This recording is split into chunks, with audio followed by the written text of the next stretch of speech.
This is the Big O Show. This is the Big O Show.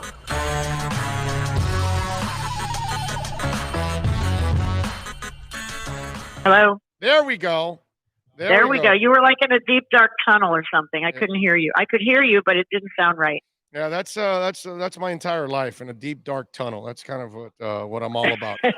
That's where the Anyway. heat is right now. The heat is in a deep, dark tunnel right now. Yeah, I know. It's they're unfortunately they're toast with those guys out. Unfortunately, it's just it's so sad. First of all, well, sad was the other night too, and the last two games. Oh, that's another sad one. Yeah, that was a moment. You know, and you wrote the story about Higuain and the players obviously messing with him, and he wasn't obviously happy and wasn't going to have any of that.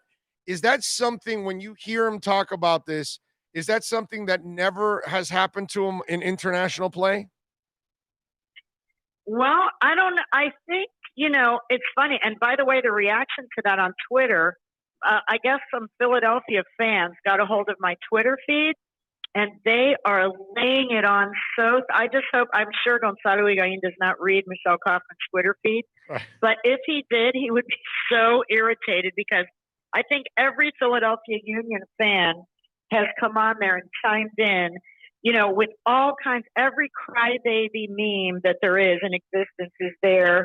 And, all kinds of bad things happen in Philadelphia, comments, going off what, President Trump said, and just all kinds of, tell him to go back to Europe if he can't handle MLS. And, just they are laying it on so thick, the Philly fans. Anyway, I do think he's going to have a bit of an adjustment period here, just in the sense that over there, I mean, he's revered, in those leagues and around the world and in South America, Gonzalo Higuain is revered.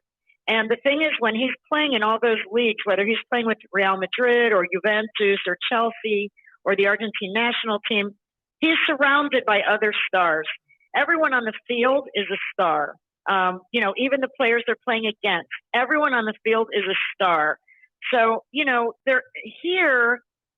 He is going to be playing amongst players that are way below him as far as their stats, their status. They're not international stars. No one around the world knows who they are. They're making a fraction of what he's making. They're paying him $7 million a year. He's the highest paid player in Major League Soccer, the highest paid player. So, when he's playing in Europe and he's playing next to Ronaldo, Ronaldo's making more money than him. The other guys around him are all making millions and billions and millions.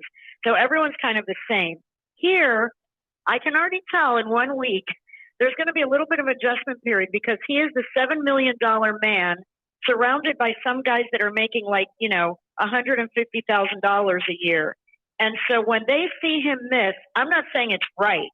It's not right. I mean, he feels that they should respect him, and they should. Everyone should respect each other on the field.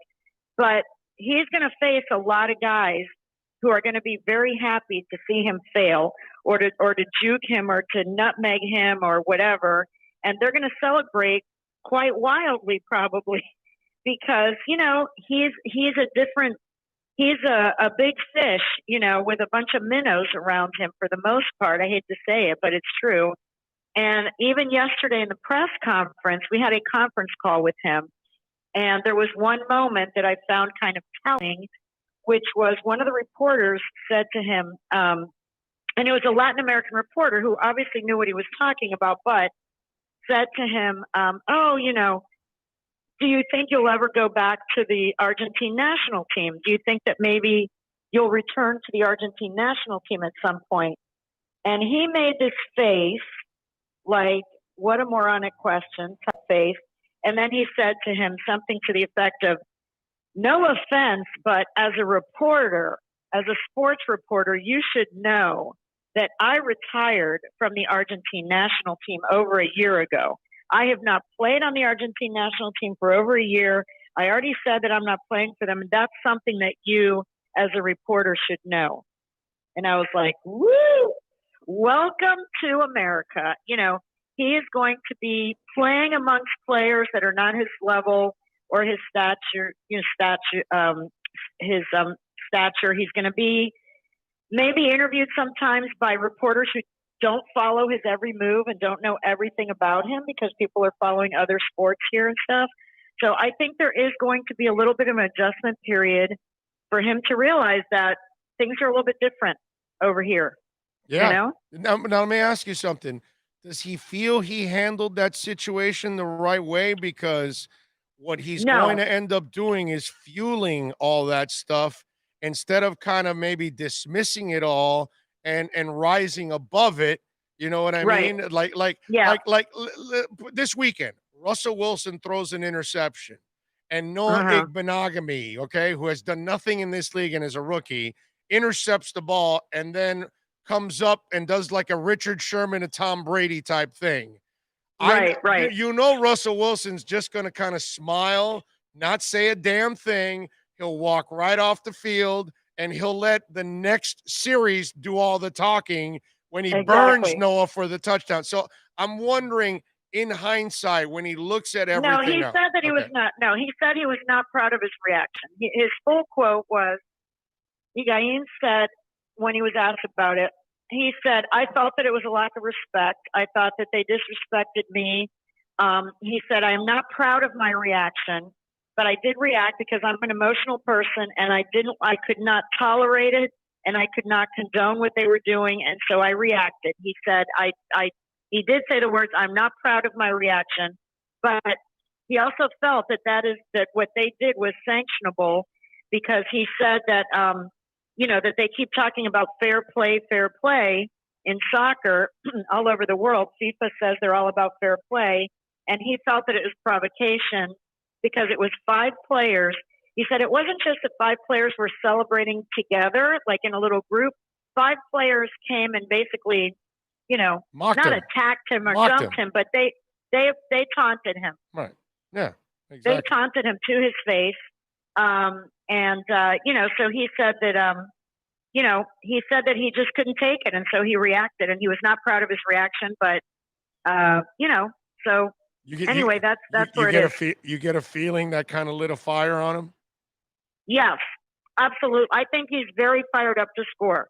I think tomorrow night that man is going to want to score and show that, if he can score 150 goals with Real Madrid and Juventus, he damn well better be able to score against MLS defenses, What have you heard about him as a PK guy? Because some people say he's actually not a great PK guy, that he shouldn't have been taking that PK.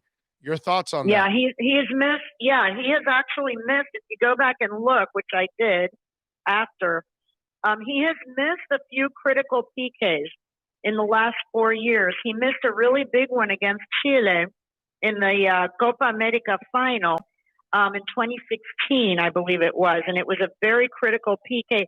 2 guys from Argentina missed. He wasn't the only one, but he was one of 2 guys from Argentina who missed, and Chile went on to win that game and win that title.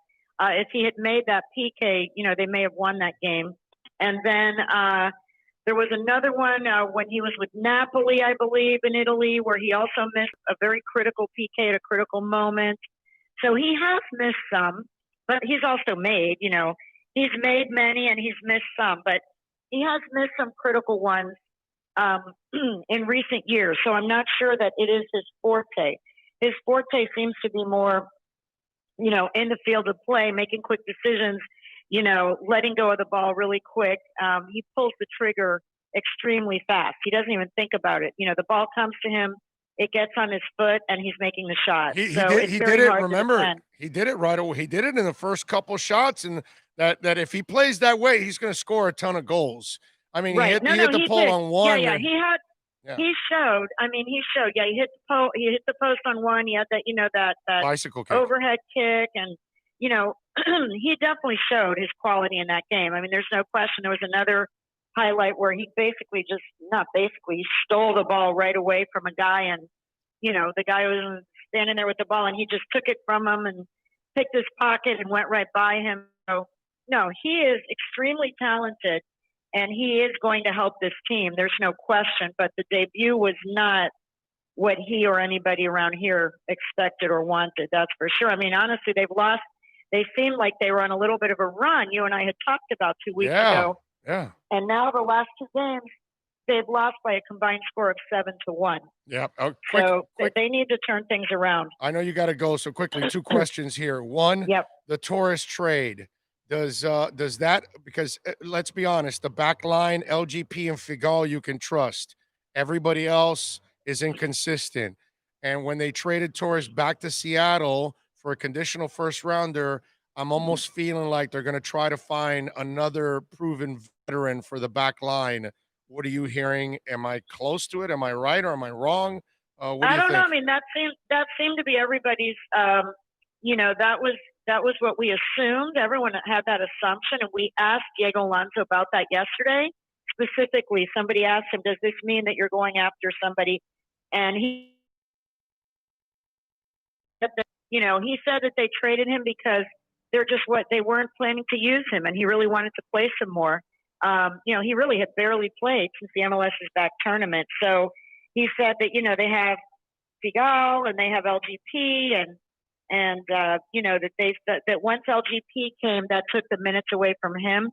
I mean, he said that Valles and Figal are the 2 center backs, and then you have LGP and, but to me, I don't know. In my opinion, I think that Roman Torres showed in the first few games, and even in the time he played in Orlando, in the tournament, that, I mean, he seems better to me at this point than, Dylan Nealis is a very young guy and still learning.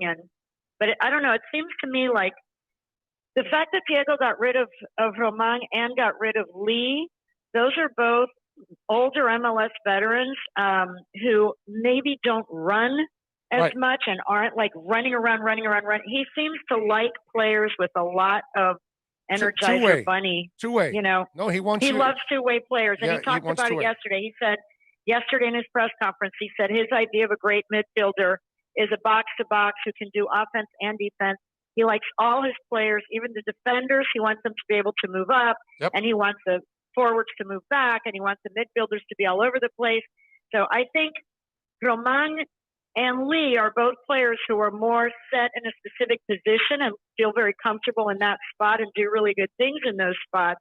But that doesn't fit his mold. So he got rid of both of those guys. And I thought that when they first signed those guys, I remember Paul McDonough saying, "Oh, these guys are going to provide great veteran leadership, and they know all about the opponents in MLS," which all these new players don't really know who all those other players are on the other teams. And these are guys who have played against these opponents for many years and know their tendencies and so on. So the idea was to mix the new guys with the old guys. But one by one, he's getting rid of the old guys, if you notice. Oh, no, he's Brian Flores. He doesn't want specialists. He doesn't want Raekwon. He doesn't want Raekwon McMillan. He doesn't want the guys that are limited and they can't do, multiple things. And I think that's kind of the team he wants. And that's why those 2 guys are definitely not here. You have read it perfectly, like always. Michelle, one more thing. Tomorrow, NYC FC. When you break it down, what does Miami have to do to get a victory? Well, bottom line, Higuaín has to score. I mean, I hate to put it all on him, but they're paying this guy $7 million. I will repeat, $7 million. He is the highest paid player in the league. He needs to be able to score against the 6th place team in the East. You know what I mean? Yeah. NYCFC is a fine team, but they're kind of a middle of the pack team.